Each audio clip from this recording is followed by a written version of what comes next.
Hi there, and welcome to this week's edition of Top End Track Talk. I'm Andrew O'Toole, and today we'll be previewing Day 5 of the Great Northern Darwin Cup Carnival, which will be Tab Metric Mile Day this Saturday, the 23rd of July. An excellent card of 7 races has been assembled for Day 5, with some 65 acceptors for the meeting as we embark on the second half of the carnival. It's amazing to think that in a week and a half it will all be over for another year. The first race on Metric Mile Day is timed to go at 1:53 p.m, while the last of the 7 is scheduled to jump at 5:25 p.m. In the first, the TRNT off the track handicap. It's a 0 to 58 event over the 1200 metres, and my numbers are 1, 3 and 7. Going here with the top weight, number 1, the Mistral, trained by Gary Clark and Jared Todd in the saddle. Just had the one start in Darwin. That was here on Day 2 of the carnival, the 9th of July. That was over 1,000 metres and it went well, I thought. Finished third behind Expert Witness, only beaten 1.1 lengths, doing its best work over the concluding 100 metres. Up and trip to the 1200 certainly would seem a logical step for the Mistral, and I think it can break through for its first win in the top end. Number 1. To beat number 3, Sweet Chevelle, finally draws a barrier. Drawn barrier 4 for trainer Joe Banks and rider Stan Sakos. His last 2 runs, both this campaign, have been out from barrier 10. And speaking to Joe the other day, she was praying for a barrier. She's got a barrier, and I think Sweet Chevelle can turn his form around. I've got him in to run second. And in for third, number 7, Latest Bentley, trained by Neil Dyer. Sonia Wiseman in the saddle, and only had the one start in Darwin this campaign. Finished 7th the other day on the 16th of July, so a week ago. That was behind Chief Mondo. I think going up and trip will be an advantage for Latest Bentley. So in the first, my numbers are 1, 3 and 7. We move to the second, is the Samsung Trobus 3-year-old handicap. Good race this for the 3-year-olds. It's a benchmark 68 over the 1200 metres, and my numbers here are 3, 2 and 7. I think he's probably the bet of the day, number 3, First Crusade, trained by Chloe Baxter. It's only had her licence for a very short space of time, and she's got a really good one here in First Crusade. Casey Hunter retains the ride. Won here on the 9th of July in super impressive fashion. Ran a really quick time, beat Super Famous on that occasion by 4.8 lengths. Is going from a 2.5 weight differential with Super Famous last time out to only a half kilo this time, so that will make a difference for sure. But I just think the way that First Crusade won, it'll be a big step for Super Famous to turn the table. So 3 on top, First Crusade. To beat Super Famous, he's been racing really well for John Peacock. Adam Nichols retains the mount. He's drawn the outside, barrier 7. That's not going to help him. But as I mentioned, better off at the weights overall with First Crusade for that last start defeat. Got him in for second, number 2, Super Famous, and in for third, number 7, Starlight Rebel. Now this horse finished third to First Crusade last time, so I'm going with the first 3 again in the same order. Starlight Rebel, trained by Kim Healy, Jade Hampson aboard. No claim for Jade because this is a $40,000 race. But Starlight Rebel's good third last time. Beaten 6.6 by First Crusade and Super Famous, but I think can fill a placing again here. So the numbers in the second, 3, 2 and 7. We go to the Maiden, the Darwin Racing Maiden. It's race 3. It's over the 1100 as well. Good capacity field here in the race for the non-winners. And my numbers here are 1, 7 and 3. Number 1, Bold Tropic. For me, trained by Greg Connor and Alice Springs, and to be ridden by Jess Philpott visiting. Has drawn a little awkward out at barrier 10. Will come in a couple with emergencies that will come out, so should go from barrier 8. He's had a couple of trials recently, this horse, and has impressed on both occasions, and I think only has to live up to that trial form, Bold Tropic, to be hard to beat here. Hasn't raced since the 17th of April, and that was at Stawell, so first start in the territory. I think can be a winning one for number 1, Bold Tropic. In for second, number 7, Handicap, trained by Gary Clark and Jared Todd aboard. Having a second start in the top end. Last time out finished 8th of 11 behind Expert Witness, but that was in a 0 to 58. Back to the maiden grade here will be suitable.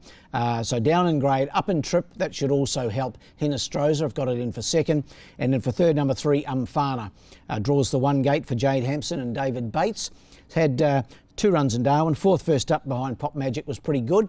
Then the other day behind a Coney, beaten 10.5, but I think should be allowed another chance here, and that is number 3, Umfana. So in the third, numbers are 1, 7 and 3. We move to one of the features on the day, the Novotel and Mercure Darwin Airport Flying Sprint. Bit of a mouthful. The flying handicap for the open sprinters over the 1100 metres. Fell away a bit this field. We had 14 nominations and only ended up with 7 acceptors, a number of them being saved for the Palmerston, of course. And my numbers here are 7, 5 and 2. He's been knocking on the door, number 7, Royal Tyke. He deserves to win a race. He's had the 4 starts in Darwin for 2 seconds, both behind the Smart Ideas man, and then 2 fourths behind Niewand and Syncline. So his form's exemplary. Kim Hahn trains. Stan Sakos takes them out this time. Stan rode the horse 4 starts ago when he finished second. Sonia Wiseman's been aboard since. But Royal Tyke deserves a change of fortune, and I think it will be very hard to beat here off the 57 kilogram mark. So 7 on top to beat 5, that is Mr. Monaro. Was a good win last time out for Mark 9, his trainer, and Sonia Wiseman goes with Mr. Monaro, and who she won last time out.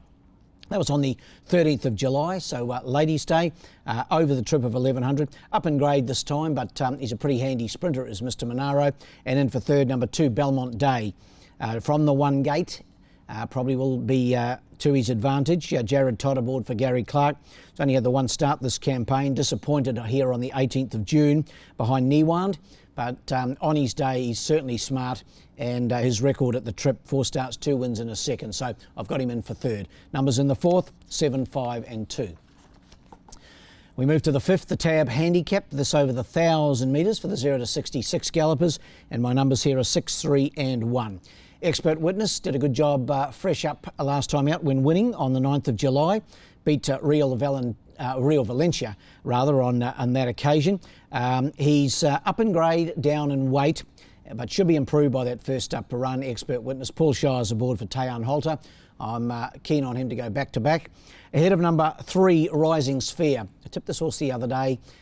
He let the side down, Adam Nichols for Gary Clark, but I'm prepared to allow him another chance. He drops back in trip, and last time out he was behind Mr. Monaro, and I think with that run under the belt he should be improved, and certainly the drop in trip helps.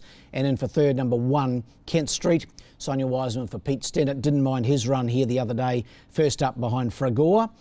In 0 to 66 grade over the 1300. The drop back and trip probably the only question mark for Kent Street. But my numbers in the 5th are 6, 3 and 1. We go to the 6th, the Silks Gin and Jazz Night Handicap. Sounds like a party all right down there at Silks. This one over the 1600 metres for the 0 to 70 gallopers. Numbers here are 4, 2 and 3. Gary Clark, for me, I think he holds the key here. He has number 4, Razoo, and number 2, Obligatory, engaged here. And I'm going with those 2 to Cornella. Razoo on top. Jared Todd aboard. Second last time out behind stablemate Tug of War over this trip. That was the horse's first run at a mile. Handled it well and should be improved, you would think, for that first experience over the 1600 metres. So 4 on top to beat 2, Obligatory. Good to see Alice Lindsay with a ride here in Darwin on Saturday. Claims the 2 kilos does Alice, so she takes them out on Obligatory. He's been racing well. A win 2 starts back, then second to Dominus when he broke the track record here over the mile on the 25th of June. If he puts his best foot forward, Obligatory should be right in this. And in for third, number 3, Data Set. Gave Alice Springs trainer Jess Gleeson a great start here the other day. Had her first first day with runners in the top end. She won a double, and Casey Hunter rode Data Set. That was one of her winners over the 1600. Only has to lead to be hard to beat again. Numbers in the 6th are 4, 2 and 3. And in the last, the feature, the Tab Metric Mile, $50,000 up for grabs over the 1600 metres. Another one of the win and you're in races. You win this and you're in the Darwin Cup on the first Monday in August. And a good field engaged here, the 10 runners, and I'm going with 5, 10, 4 and 3. He only finished 4th the other day in the Bridge Toyota Cup Dominus, number 5, but I think dropping 6 kilograms from his weight the other day of 60 down to the 54 minimum here. Chris Nash trains. Stan Sakos goes aboard this time, and I think he should be allowed another chance here, Dominus. He was pretty good the other day. He only just got tired the last bit. The way the race was run to suit didn't really help him. And I think with that run under the belt, I think he's got the blinkers on as well. I think he can bounce back to his very best here. Number 5, Dominus. To beat number 10, Magnus Seaver. Comes out of that same race, the Bridge Toyota Cup. Rattled home to run second to Chaonic. Siren Fork rides from the one gate. Will get back, but will be hitting the line solidly, and he has to reproduce that run to be in the money here. In for third, number 4, Desert Lass, also out of that race the other day, the Bridge Toyota Cup. Finished third, Paul Denton aboard for Lisa Whittle. She's a pretty handy mare, Desert Lass. And in for fourth, Chaonic, the horse that won the Bridge Toyota. Can't leave him out. Jess Full Pot rides. He's down 4.5 kilos for that win the other day, down to 56 kilos. He carried 60.5 the other day. So we're going around that Bridge Toyota Cup form. There's a couple of interesting runners in it. Of course, I Am the Fox resuming. Hasn't had a run since the Alice Springs Cup. And also the horse from the West, Living the Dream, trained by two-time Cup winner in Rob Galberti, of course, and Brad Rawiller. Great to see heavyweight rider Brad, the winner of 25 Group 1 races, riding in Darwin for the last 4 meetings. So watch those two. Should be an intriguing race, the Tab Metric Mile. Best bet of the day, race 2, number 3, First Crusade. I think he's a pretty handy 3-year-old, this. Chloe Baxter's got herself a good one here. Race 2, number 3, best bet of the day, First Crusade. While the best roughie is in race 6, number 8, Phantom Court. Trained by Kerry Petrick. Well done to Kerry with her win in the Derby the other day with Venting. And I think Phantom Court can run into the money here, possibly at longer odds. Well, that wraps up this edition of Top End Track Talk. We'll be back again next week in advance of day 6 of the carnival, which of course will be Darwin Corporate Park Race Day. Incidentally, that'll be our last Track Talk prior to Cup weekend. There's just simply not enough hours at this busiest time of the year. However, I'll bring you my Cup and Sprint fancies when we do our preview for day 6 early next week. Until next time, good luck and good punting.